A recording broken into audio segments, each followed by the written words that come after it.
उड़ीसा के पुरी में स्थित जगन्नाथ मंदिर भारत के 4 पवित्र धामों में से एक है, जहां हर साल आषाढ़ माह में भव्य रथ यात्रा का आयोजन होता है। हिंदू धर्म में जगन्नाथ रथ यात्रा का बहुत अधिक महत्व है।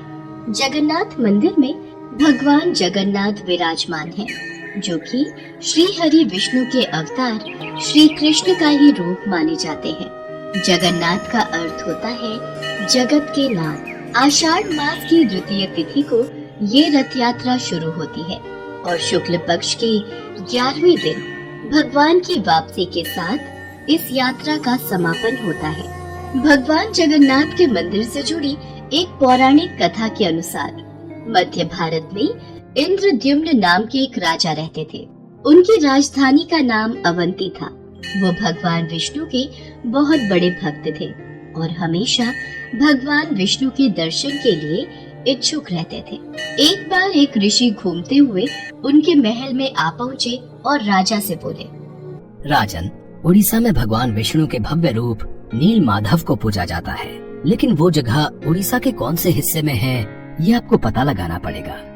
क्या आप सत्य कह रहे हैं ऋषि श्रेष्ठ? ये सुनकर तो मेरा मन भगवान विष्णु के दर्शनों को लालायित हो गया है। राजा इंद्रद्युम्न अत्यंत आनंदित हो थे और तुरंत महल के मुख्य पुजारी के भाई विद्यापति को आदेश दिया कि वो ओडिशा जाकर नील माधव की खोज करे। राजा के आदेश अनुसार विद्यापति ओडिशा भ्रमण करने निकल पड़े। बड़ी ही लंबी यात्रा के बाद जब विद्यापति ओडिशा पहुँचे, तब उन्हें कुछ गुप्तचरों के माध्यम से पता चलता है कि सबरों के मुखिया विश्ववासु एक गुप्त गुफा के अंदर नील माधव की पूजा करते हैं। विद्यापति विश्वासु के पास गए और बोले, महाशय, कृपा करके आप मुझे देव पूजा का स्थान दिखा दीजिए। मैं विश्वास के साथ यहाँ आया हूँ। नहीं नहीं, मैं तुम्हें उस स्थान पर नहीं ले जा सकता, मुझे माफ करो। अब मैं क्या करूँ? यदि ऐसे ही वापस गया तो महाराज को क्या जवाब दूंगा? मुझे कोई और रास्ता ढूंढना होगा। विद्यापति उसी गांव में रुक गया। कुछ ही दिनों में विद्यापति को विश्ववासु की बेटी ललिता से प्यार हो गया और दोनों ने शादी भी कर ली। शादी के कुछ दिन बाद विद्यापति ने अपनी पत्नी से कहा, ललिता, सुनो, क्या तुम नील माधव की सिर्फ एक झलक दिखाने के लिए अपने पिता से कह सकती हो? तुम्हारे पिता तुम्हारी बात नहीं टालेंगे। ठीक है, पिताजी को आने दो, मैं बात कर लूंगी। ललिता अपने पिता से बात करती है। ठीक है, पर मेरी एक शर्त है। विद्यापति मेरे साथ आँखों पर पट्टी बांध कर जाएगा। विद्यापति शर्त मान लेता है, पर वो बड़ी ही चालाकी से अपने साथ कुछ सरसों के दाने ले जाता है और गुप्त गुफा तक पहुंचने के रास्ते को याद रखने के लिए रास्ते में सरसों के दाने गिराते हुए जाता है। गुप्त गुफा में पहुंचने के बाद जब विद्यापति ने नील माधव की दिव्य छवि को देखा, तब वो उन्हें देखता ही रह गया। गुप्त गुफा से लौटकर विद्यापति ने राजा इंद्रद्युम्न को सब कुछ बताया। तब राजा इंद्रद्युम्न भी अपने प्यारे भगवान के दर्शन के लिए तुरंत निकल पड़े। लेकिन जब राजा इंद्रद्युम्न विद्यापति के साथ गुप्त गुफा में पहुँचे, तब उन्हें वहाँ कुछ नहीं दिखा। नील माधव अंतर्धान हो चुके थे। यहाँ पर तो कुछ भी नहीं है। प्रभु कहाँ गए? महाराज, मैंने यही उनके दर्शन किए थे, पर अब वो यहाँ से अंतर्ध्यान हो गए हैं। राजा इंद्रद्युम्न निराश होकर महल में लौट आए। उसी रात उनके सपने में भगवान विष्णु आए और बोले, राजन, तुम पुरी के समुद्र तट पर जाओ। वहाँ तुम्हें एक लकड़ी का लट्ठा मिलेगा जो पानी में तैर रहा होगा। उसे लेकर आओ और उस लकड़ी से मूर्ति का निर्माण करो। राजा इंद्रद्युम्न ने इस संदेश का पालन किया और वो पुरी के समुद्र तट पर पहुँच गए और वहाँ उन्हें सचमुच एक लकड़ी का लट्ठा पानी में तैरता हुआ दिखाई दिया। लेकिन राजा इंद्रद्युम्न के सेवकों के लाख कोशिशों के बावजूद भी कोई उस लकड़ी के लट्ठे को उठा नहीं पा रहा था। अंत में कबीले के सरदार विश्ववासु की सहायता से उस लकड़ी के लट्ठे को महल में लाया गया, परंतु उस लकड़ी के लट्ठे से कोई भी कारीगर नील माधव की छवि तराश नहीं पा रहे थे। महाराज, हमारे लिए ये कार्य करना असंभव है। हम इस लकड़ी के लट्ठे से कोई भी मूर्ति नहीं तराश पा रहे हैं। हमें क्षमा कीजिए। जब इस काम को करना नामुमकिन हो गया, तब भगवान विष्णु ने फिर से राजा के सपने में दर्शन दिए और कहा, राजन, तुम देवताओं के शिल्पकार विश्वकर्मा की आराधना करो। वो इस कार्य को अवश्य पूरा करेंगे। भगवान विष्णु के कहने पर राजा इंद्रद्युम्न ने देवताओं के शिल्पकार श्री विश्वकर्मा से प्रार्थना की। तब वो सबके समक्ष एक बूढ़े बढ़ई के रूप में प्रकट हुए और राजा इंद्रद्युम्न से बोले, राजन, मैं आपको विश्वास दिलाता हूँ कि मैं कुछ ही दिनों में तराश कर मूर्तियाँ तैयार कर दूंगा, लेकिन मेरी कुछ शर्तें हैं। जी प्रभु बोलिए, मुझे आपकी सारी शर्तें मंजूर हैं। मैं भगवान श्री विष्णु की मूर्ति को 21 दिनों में बनाकर तैयार कर दूंगा, पर मैं ये कार्य अकेले में एक बंद कक्ष में रहकर करूंगा। अगर किसी ने भी मेरा कार्य पूरा होने से पहले कक्ष के द्वार को खोला तो मैं कार्य को अधूरा छोड़कर चला जाऊंगा। मुझे आपकी सारी शर्तें मंजूर हैं। कृपा करके आप कार्य को आरंभ कीजिए। और फिर भगवान विश्वकर्मा ने कक्ष के द्वार बंद कर लिए और अपने कार्य में लग गए। लोगों को उस कमरे से सिर्फ आरी, छेनी और हथौड़ी इत्यादि की आवाजें सुनाई देती थी। लेकिन 15 दिनों बाद जब रानी गुंडिचा को कमरे से कोई भी आवाज सुनाई नहीं दी, तब वो घबरा गई और राजा इंद्रद्युम्न से बोली, महाराज, जिस कक्ष में मूर्ति बनाने का कार्य चल रहा है वहाँ से कोई भी आवाज नहीं आ रही है। कहीं वह बूढ़ा कारीगर भूख प्यास के कारण मर तो नहीं गया? आप एक बार कक्ष को खोलकर देख तो लीजिए, कहीं हमारे सिर कोई पाप न लग जाए। पर महारानी, हमें उन्होंने यही शर्त रखी थी कि 21 दिन से पहले उस कक्ष का द्वार न खोला जाए। कहीं कोई अनहोनी हो गई तो? महाराज, ऐसे भी तो हम चिंता में हैं। कक्ष को खोले बिना कुछ पता नहीं चलेगा। रानी गुंडिचा ने राजा इंद्रद्युम्न से कक्ष का द्वार खोलने की जिद की। आखिर में कक्ष के द्वार को खोला गया और राजा इंद्रद्युम्न के ऐसा करते ही वो बूढ़ा कारीगर बने भगवान विश्वकर्मा गायब हो गए और अपने पीछे आधी बनी 3 मूर्ति छोड़ गए। राजा इंद्रद्युम्न को इस बात से बहुत दुख पहुंचता है कि उन्होंने विश्वकर्मा की बात को नहीं माना और शर्त के नियम तोड़ दिए। इसी कारण प्रभु जगन्नाथ के हाथ और पांव आधे बने हुए हैं। राजा इंद्रद्युम्न ने उसी रूप में उन मूर्तियों की स्थापना की जो आज जगन्नाथ मंदिर के नाम से प्रसिद्ध है, जहां श्री कृष्ण भगवान जगन्नाथ के रूप में बड़े भाई बलराम और छोटी बहन सुभद्रा के साथ विराजमान है। प्रभु जगन्नाथ को भी बुखार होता है, उनको भी दवाई दी जाती है। कभी कभी वो ठीक हो जाते हैं, पर कभी कभी नहीं। उनका पुनर्जन्म होता है जिसे नव कलेवर कहा जाता है, जो हर 8 साल, 12 साल और 19 साल में एक बार होता है।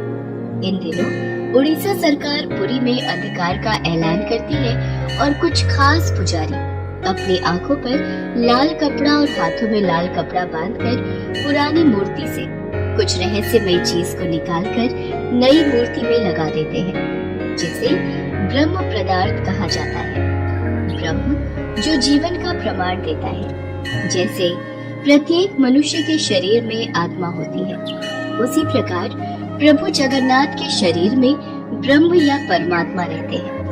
यही कारण है कि प्रभु जगन्नाथ दुनिया के एकमात्र जीवित ठाकुर जी हैं, जो भक्तों की पुकार सुनते हैं, समझते हैं और उनकी इच्छाओं को पूरा करते हैं। श्री जगन्नाथ मंदिर के ऊपर स्थापित लाल ध्वज सदैव हवा के विपरीत दिशा में लहराता है।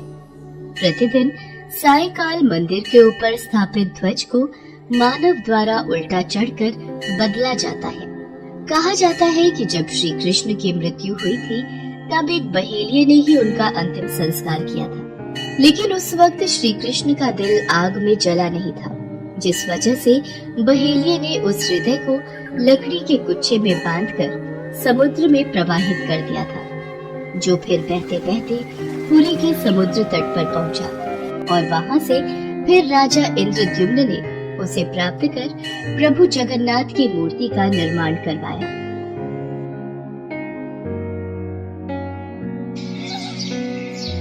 उड़ीसा शहर के छोटे से गांव में माधव दास जी रहते थे। माधव दास जी अकेले रहते थे और भगवान जगन्नाथ जी के भजन किया करते थे, और वो हर रोज भगवान जगन्नाथ जी के मंदिर में दर्शन के लिए जाया करते थे। वो सिर्फ जगन्नाथ जी की भक्ति में ही मस्त रहते थे। उन्हें सांसारिक जीवन से कोई मोह माया नहीं थी। एक दिन अचानक माधवदास जी की तबीयत खराब हो गई। उन्हें उल्टी दस्त का रोग हो गया। वो बहुत ही कमजोर हो गए कि उठने बैठने में भी उन्हें समस्या होने लगी। माधव जी अपना कार्य स्वयं करते थे। वो किसी से मदद नहीं लेते थे। जो व्यक्ति उनकी मदद के लिए आता था उनसे कहते थे, मेरे प्रभु, मेरे जगन्नाथ जी स्वयं मेरी रक्षा करेंगे। ऐसे ही कुछ दिन और बीत जाते हैं।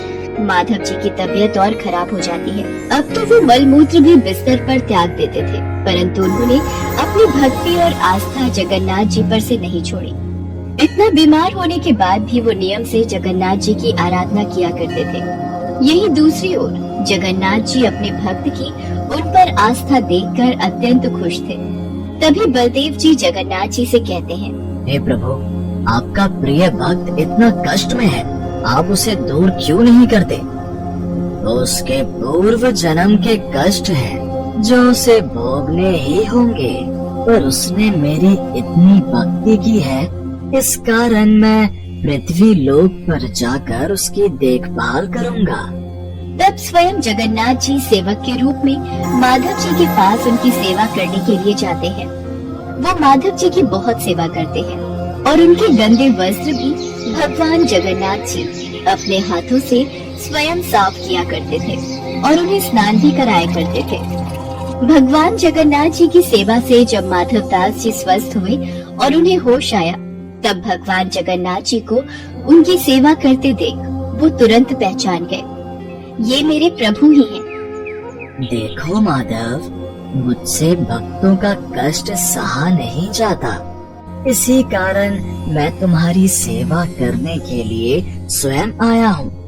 और जो पूर्व जन्म के कष्ट तुम्हारे भाग्य में लिखे हुए हैं, वो तो तुम्हें भोगने ही पड़ेंगे। अगर उस कष्ट को इस जन्म में नहीं भोगोगे, तो तुम्हें फिर से एक और जन्म लेकर कष्ट भोगना पड़ेगा। मैं नहीं चाहता था कि मेरे भक्त को उसके पूर्व जन्म के कष्टों के कारण अगला जन्म फिर लेना पड़े। इसलिए माधव, मैंने तुम्हारी सेवा की। अगर फिर भी तुम कह रहे हो तो मैं अपने भक्त की बात नहीं टाल सकता। अब भी तुम्हारा ये रोग 15 दिन का और शेष है, इसलिए वो 15 दिन का रोग वो मैं ले लेता हूँ। 15 दिन का वो रोग जगन्नाथ प्रभु ने माधव दास से ले लिया। तब से भगवान जगन्नाथ जी 15 दिन के लिए बीमार रहते हैं। तब से आज तक हर वर्ष से यही चलता आ रहा है। ज्येष्ठ पूर्णिमा को भगवान जगन्नाथ जी को ठंडे जल से स्नान कराया जाता है। इस स्नान के बाद भगवान को बुखार आ जाता है। 15 दिनों तक भगवान जगन्नाथ जी को एकांत में एक विशेष कक्ष में रखा जाता है, जहाँ केवल उनके वेधा और निजी सेवक ही उनके दर्शन कर सकते हैं। इस दौरान भगवान जगन्नाथ जी को फल के रस, औषधि एवं दलिये का भोग लगाया जाता है और रोग मुक्त करने के लिए उन्हें काढ़ा भी पिलाया जाता है। भगवान के स्वस्थ होने पर अपने भक्तों से मिलने रथ पर सवार होकर निकलते हैं, जिसे रथ यात्रा कहा जाता है। इस रथ यात्रा में भगवान जगन्नाथ जी के साथ साथ उनके भाई और बहन भगवान बलदेव और देवी सुभद्रा की भी रथ यात्रा निकलती है।